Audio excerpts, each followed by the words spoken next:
ketika Allah bicara tentang sabar, kata Allah, Allah yuwaffas sabirun ajrahum bi khairi hisab. Dan Allah memberikan kepada orang yang sabar itu pahalanya tidak terhitung.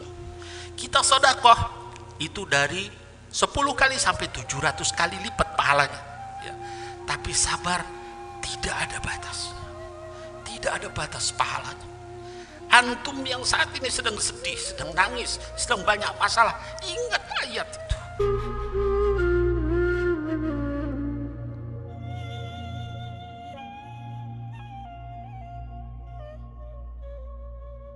Ayat tadi anak-anakku sekalian menjelaskan bahwa kata Allah ayyaqulu amanna wa hum la yuftan, ya. Kata para sebagian mufassir menyatakan sekedar mengucapkan amanna, saya ini sudah beriman ya Allah, itu datang cobaan. Jadi jangan bilang nanti, wah saya ini kok baru hijrah Habib, dulu saya ahli maksiat, saya ini penjahat dulu Habib. Begitu saya berubah baik, lu kok malah makin banyak cobaannya. Itu ayat tadi menyatakan ayyaqulu amanna, mengucap amanah itu dikasih cobaan sama Allah, ya. Kalau kita adalah orang-orang yang dekat sama Allah al-muqarrabin, cobaannya jauh lebih besar lagi, lebih berat lagi. Kata Allah di dalam ayat yang lain, ya, dikatakan wala nabluwannakum bisyai'in, ya. Dan ini juga luar biasa ayat ini, ya. Ada lam taukid, ada nun taukid. Asalnya wanabluwakum, jadi walanabluwakum, ditambah lagi nun walanabluwannakum, ya. Benar-benar sungguh-sungguh kami akan uji mereka, ya. Dengan apa? Bisyai'in minal khauf, ya. Dengan sedikit rasa takut. Takut apa? Takut gak punya uang, takut dipecat dari pekerjaannya, takut apa bisnisnya rugi, takut tokonya, warungnya nutup, takut ditinggal oleh orang yang dicintai, macam syai'in minal khauf, kata Allah. Bukan hanya khauf, walju, rasa lapar, nggak punya apa-apa. Kemudian wanaqsim minal amwal wal anfus wat thamarat, kurangnya harta, kurangnya jiwa. Kurang jiwa itu apa? Ya mungkin kena penyakit covid, kena penyakit apa, keluarganya, itu Allah sudah katakan, ya begitulah hidup itu.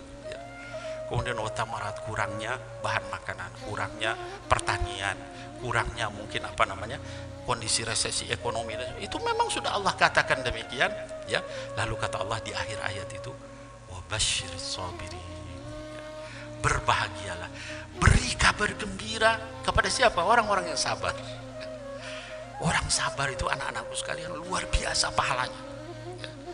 Siapa orang yang sabar? Kata Allah dalam lanjutan ayat itu, alladzina idza asabathum musibah qalu inna lillahi wa inna ilaihi raji'un.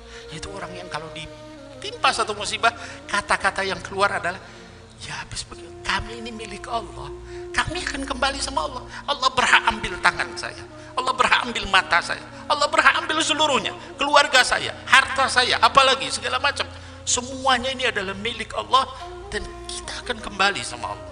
Kalau Allah yang punya apapun yang dia kasih, berhak dia ambil, ya. Gak ada kita bisa protes dengan itu. Hadirin wal hadirat yang dimuliakan Allah, mungkin ada di antara antum sekalian yang saat ini sedang sakit, saat ini sedang dagangannya nggak laku, saat ini sedang punya masalah dengan keluarga, dengan istri, atau dengan suami, atau anak yang punya masalah dengan orang tuanya, orang tua punya masalah dengan anaknya. Ingat itu, basyir sabir, beri kabar gembira bagi orang-orang yang sabar. Anak-anakku sekalian, semua amal di dalam Islam itu ada dikasih pahala sama Allah. Solat misalnya, ketika solat kita berjamaah diberikan pahala 27 derajat, ya.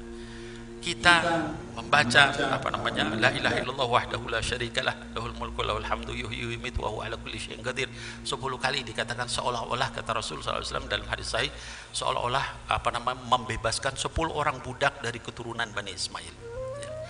Kemudian kita membaca macam-macam, melakukan macam-macam, itu diberikan pahala sama Allah SWT.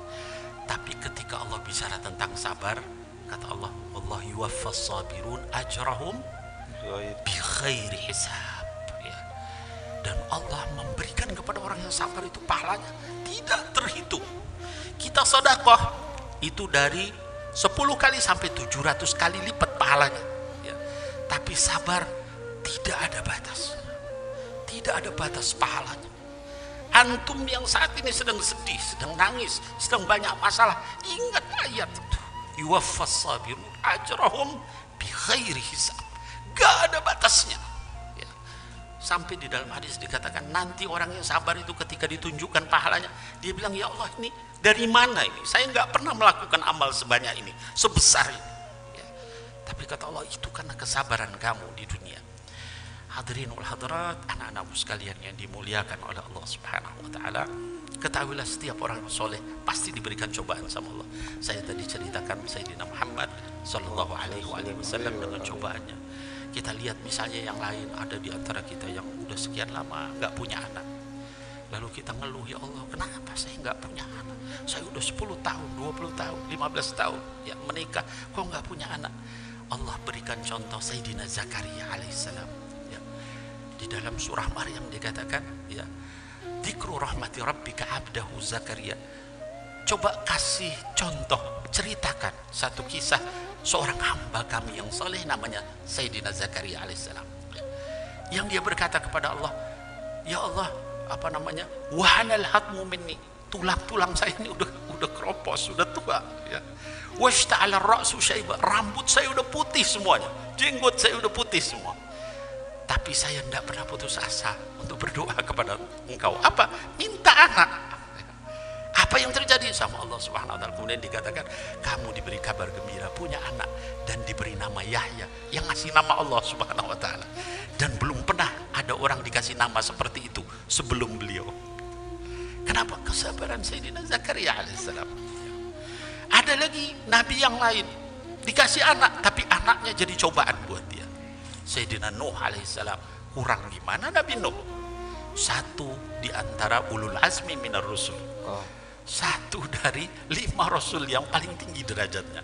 Sayyidina Nuh, Sayyidina Ibrahim, Sayyidina Musa, Sayyidina Isa, Sayyidina Muhammad sallallahu alaihi wasallam. Dan Sayyidina Nuh alaihissalam ini, anak-anakku sekalian, usianya pun 950 tahun. Dikatakan alfa sanatin dalam Quran illa khamsina ama. 1000 tahun kurang 50 tahun. 950 tahun dikasih anak-anaknya kemudian jadi musuh dalam dakwah. Dan kisah anaknya itu dijelaskan dalam Quran, Masya Allah. Kita melihat kesabaran Sayyidina Nuh alaihissalam terhadap anaknya. Dalam keadaan air itu sudah mulai naik, dikatakan. Lalu dia lihat anaknya, dia katakan, diabadikan dalam Quran, ya bunayyarkam ma'an. Wahai anakku, ayo sini. Kalau kita lihat bahasa Arab itu, ya bunaya itu kata-kata yang halus, yang indah. Kalau bahasa kita, wahai ananda, irkam ma'ana. Ayo sini sama abah, sama ayah. Ya. Karena kamu nggak bisa selamat. Apa jawab anaknya? Juga diabadikan dalam Quran, betapa sombongnya anaknya. Dia katakan, sa'awi ila jabalin yasimuni minal ma'. Saya pasti sampai ke gunung itu dan saya pasti selamat dari air bah itu. Lalu kemudian kata Allah, tiba-tiba apa namanya, datang ombak besar, fakana minal mughraqin, maka dia termasuk yang tenggelam. Ketika tenggelam, Sayyidina Nuh yang soleh ini, yang nabi, yang ulul azmi ini, ngangkat tangan, ya Rabb, inna bni min ahli wa inna wa'dakal haq. Dia nggak bilang, ya Allah, saya udah dakwah kayak begini, kenapa anak saya ditenggelamin? Tidak. Begitu adabnya dia sama Allah, dia katakan, ya Allah, inna bni min ahli, anakku itu bagian dari saya. Wa inna wa'dakal haq, tapi janjimu adalah sangat benar. Lihat tuh bagaimana dia berdoa kepada Allah dengan adab, ya. Dia tidak maksa. Kenapa anak saya ditenggelamkan? Ya, udah saya dakwah 950 tahun, cuman sebagian kecil yang nerima, ya. Kemudian dakwah siang malam, ya. Laila wa nahara falam yazidhum du'ai illa firara. Umatnya pada jauh. Kalau kita sekarang, saya ceramah begini, antum dengerin. Sayyidina Nuh alaihissalam itu sampai orang-orang yang didakwah itu nutup mukanya pakai kainnya ini untuk menghina Nabi Nuh alaihissalam. 950 tahun, anaknya sendiri kemudian tenggelam. Lalu kata Allah, dijawab, ya Nuh, innahu laisa min ahlik, innahu amalun ghairu shalih. Dia bukan lagi anakmu karena amalnya tidak soleh.